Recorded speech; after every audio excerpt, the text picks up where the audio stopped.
2024 সালে নিরীক্ষিত আর্থিক বিবরণী সর্বসম্মতিক্রমে অগ্রণী ব্যাংক পিএলসির 18তম বার্ষিক সাধারণ সভায় অনুমোদিত করা হয়েছে। বৃহস্পতিবার ব্যাংকের প্রধান কার্যালয়ের বোর্ড রুমে অনুষ্ঠিত সভায় সভাপতিত্ব করেন ব্যাংকের পরিচালনা পর্ষদের চেয়ারম্যান সৈয়দ আবু নাসের বখতিয়ার আহমেদ। প্রধান অতিথি হিসেবে উপস্থিত ছিলেন অর্থ মন্ত্রণালয়ের আর্থিক প্রতিষ্ঠান বিভাগের সচিব নাজমা মোবারক। তিনি ব্যাংকের ব্যবসায়িক লক্ষ্যমাত্রা ও ভবিষ্যৎ সম্ভাবনা নিয়ে আলোচনা করেন। এ সময় গুরুত্বপূর্ণ আর্থিক সূচকগুলোতে প্রবৃদ্ধি অর্জন করে ব্যাংকটি রাষ্ট্র মালিকানাধীন ব্যাংকগুলোর মধ্যে শীর্ষ অবস্থানে পৌঁছাবে বলে মন্তব্য করেন তিনি।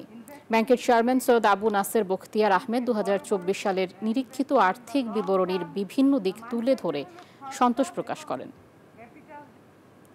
গভর্নেন্স একটা খুবই ইম্পর্টেন্ট জিনিস, ঠিক না? ফাইন্যান্সিয়াল সেক্টরে গভর্নেন্সটা আমার মনে হয় ঘাটতি হয়ে গিয়েছিল।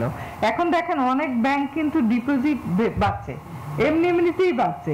এই জন্য আমি গভর্নর স্যারকে বলি যে স্যার আপনি যেসব চিন্তা করছেন একটু টাইম নেন, দেখবেন যে এই গভর্নেন্স ইমপ্রুভমেন্টের কারণে ব্যাংকগুলো দাঁড়িয়ে গেছে।